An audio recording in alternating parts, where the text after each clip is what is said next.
آج ہم ایک ایسی تاریخ کا گہرا تجزیہ کرنے والے ہیں جو پچھلے 2000 سالوں پر محیط ہے، حضرت عیسیٰ کی زندگی اور ان کی میراث۔ دیکھیں، ہمارے پاس جو سورس مٹیریل ہے وہ اس کہانی کو بدلتی ہوئی سلطنتوں، عقائد کے ارتقاء اور سیاسی کشمکش کے گرد گھومتا ہوا دکھاتا ہے۔ تو آئیے بالکل غیر جانبدارانہ انداز میں اس تاریخی سفر کا آغاز کرتے ہیں اور ایک ایسے نبی جن کے بارے میں دنیا کی دو بڑی مذہبی روایات بالکل مختلف کہانی سناتی ہیں۔ دیکھتے ہیں کہ ہمارے ماخذ میں ان واقعات کو کس طرح پیش کیا گیا ہے۔ ہمارا آج کا روڈ میپ ان 6 حصوں پر مبنی ہے۔ ہم شروع کریں گے ان کی پیدائش اور معجزات سے، پھر ان کے ساتھ ہونے والی غداری، عقائد میں تبدیلی، قسطنطین کا کردار، تاریخ کے بدلتے اتحاد اور آخر میں ان کی حتمی واپسی پر بات کریں گے۔ تو چلیے سیدھا اپنے موضوع کی طرف چلتے ہیں۔ پہلا حصہ، حضرت عیسیٰ کی پیدائش اور ان کے معجزات۔ ایک ایسا دور جہاں لوگ شدت سے کسی مسیحا کا انتظار کر رہے تھے۔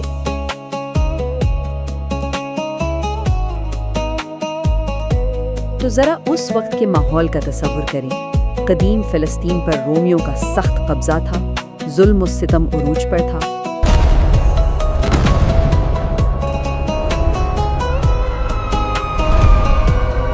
اور بنی اسرائیل بہت مایوس تھے۔ ماخذ کے مطابق یہودی ایک ایسے مسیحا کا انتظار کر رہے تھے جو ایک طاقتور جنگجو ہو، جو آ کر رومیوں کو ہرا دے اور انہیں تخت واپس دلا دے۔ لیکن حقیقت اس کے بالکل الٹ تھی۔ حضرت عیسیٰ ایک نہایت سادہ، پرامن اور عاجز انسان کے طور پر سامنے آئے، جن کا پیغام دنیاوی طاقت نہیں بلکہ خالص توحید اور اخلاقیات تھا۔ اور سچ پوچھیں تو توقع اور حقیقت کا یہی فرق آگے چل کر تاریخ کا رخ موڑنے والا تھا۔ ان کی پیدائش کا واقعہ بھی کوئی عام واقعہ نہیں تھا۔ سیدہ مریم، جو اپنی پاکیزگی کے لیے جانی جاتی تھی، انہیں نہایت تنہائی اور تکلیف میں اس آزمائش کا سامنا کرنا پڑا۔ ماخوذ میں بتایا گیا ہے کہ جب وہ ایک کھجور کے درخت کے پاس درد اور اکیلے پن میں تھی تو انہیں ایک غیبی آواز آئی، غم نہ کرو۔ اور پھر کیا ہوا؟ اسی وقت ان کے قدموں کے پاس سے پانی کا ایک چشمہ پھوٹ پڑا اور درخت سے تازہ کھجوریں گرنے لگی۔ یہ اس تنہائی کے عالم میں انہیں ملنے والی ایک شاندار الہی تسلی تھی۔ خیر، یہاں سب سے اہم بات ان کی معجزات ہیں، ایسے معجزات جو واقعی دنگ کر دینے والے ہیں۔ ذرا سوچئے، پنگھوڑے میں بول کر اپنی والدہ کی پاکیزگی ثابت کرنا، مٹی کے پرندوں میں جان ڈال دینا، پیدائشی اندھوں اور بہروں کو شفا دینا اور یہاں تک کہ مردوں کو زندہ کر دینا۔ ہمارا سورس بتاتا ہے کہ یہ تمام معجزات انہیں اللہ کی طرف سے اس لیے دیے گئے تھے تاکہ ایک شکی اور مادہ پرست معاشرے میں ان کی نبوت ثابت ہو سکے، حتیٰ کہ ان کی دعا پر آسمان سے باقاعدہ ایک دعوت کا نزول بھی ہوا۔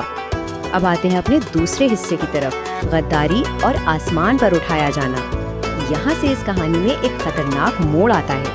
جیسے جیسے حضرت عیسیٰ کا پیغام پھیلنے لگا، وہاں کے مذہبی اور سیاسی اشرافیہ میں خوف پیدا ہو گیا۔ ظاہر ہے حضرت عیسیٰ کی سچائی سے اس وقت کے کرپٹ پادریوں کی دولت اور طاقت کو شدید خطرہ تھا۔ انہوں نے ان کی منافقت کو کھلے عام بے نقاب کیا تو نتیجہ کیا نکلا؟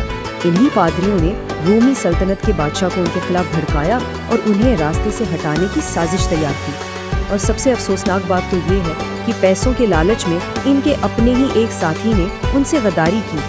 لیکن یہاں ماخذ ایک انتہائی اہم اسلامی نقطۂ نظر پیش کرتا ہے۔ اس بیانیے کے مطابق حضرت عیسیٰ کو مصلوب یعنی صلیب پر نہیں چڑھایا گیا تھا، بلکہ عین اس وقت جب انہیں گرفتار کرنے کی کوشش کی گئی، اللہ نے انہیں آسمانوں پر اٹھا لیا اور ان کے ایک ہم شکل کو ان کی جگہ صلیب پر چڑھا دیا گیا۔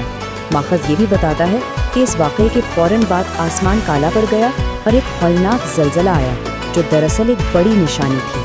تیسرا حصہ، پولیس اور عقائد میں تبدیلی۔ یہ وہ مقام ہے جہاں سے اصل تعلیمات میں بہت بڑا بگاڑ شروع ہوتا ہے۔ اگر آپ غور کریں تو یہ بدلاؤ سچ میں حیران کن ہے۔ شروع میں یروشلم میں حضرت عیسیٰ کے ابتدائی پیروکار خالص توحید پر یقین رکھتے تھے اور انہیں صرف ایک نبی مانتے تھے، پر پھر انٹری ہوتی ہے پولس یعنی پال آف ٹارسس کی۔ ماخذ کے مطابق اس شخص نے اپنی زندگی میں کبھی حضرت عیسیٰ کو نہیں دیکھا تھا، پھر بھی اس نے یونانی اور رومی دیومالائی کہانیوں سے متاثر ہو کر ایک بالکل نیا عقیدہ متعارف کروا دیا اور حضرت عیسیٰ کو خدا کا بیٹا قرار دے دیا۔ اس ایک قدم نے پوری مذہبی تاریخ کا رخ ہی بدل دیا۔ اب یہ سب راتوں رات تو نہیں ہوا، یہ بالکل اس کھیل جیسا ہے جہاں ایک بات آگے چل کر کچھ اور ہی بن جاتی ہے۔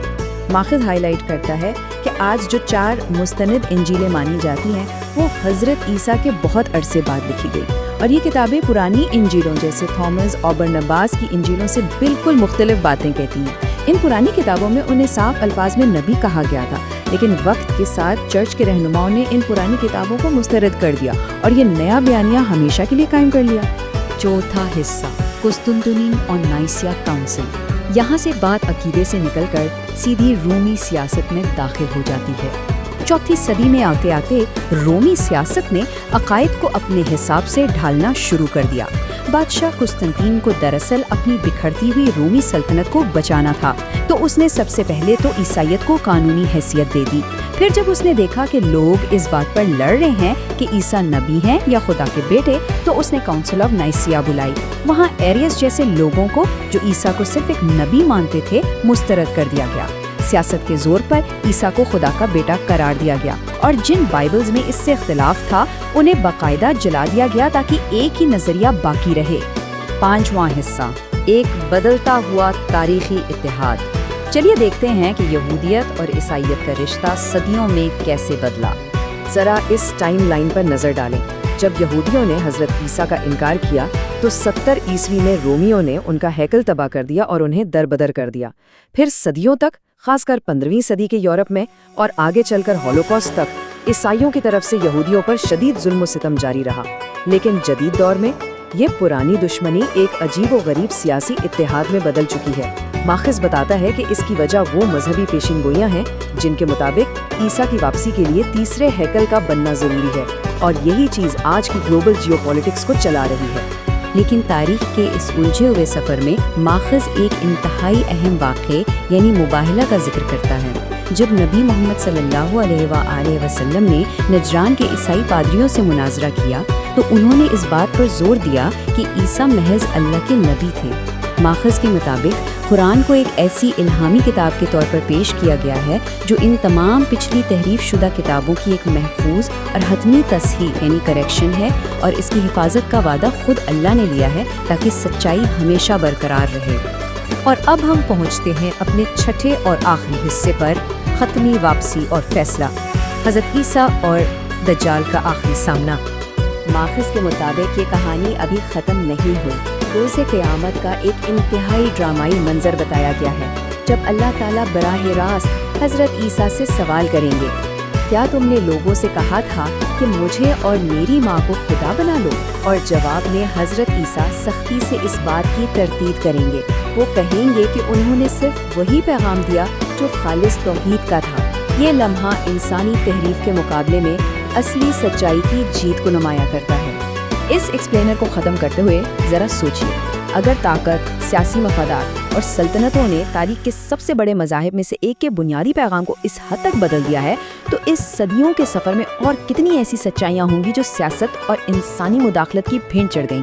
یہ ایک ایسا سوال ہے جو واقعی ہمیں گہرائی میں سوچنے پر مجبور کر دیتا ہے۔ آج کے اس تجزیے میں بس اتنا ہی۔ امید ہے آپ کو اس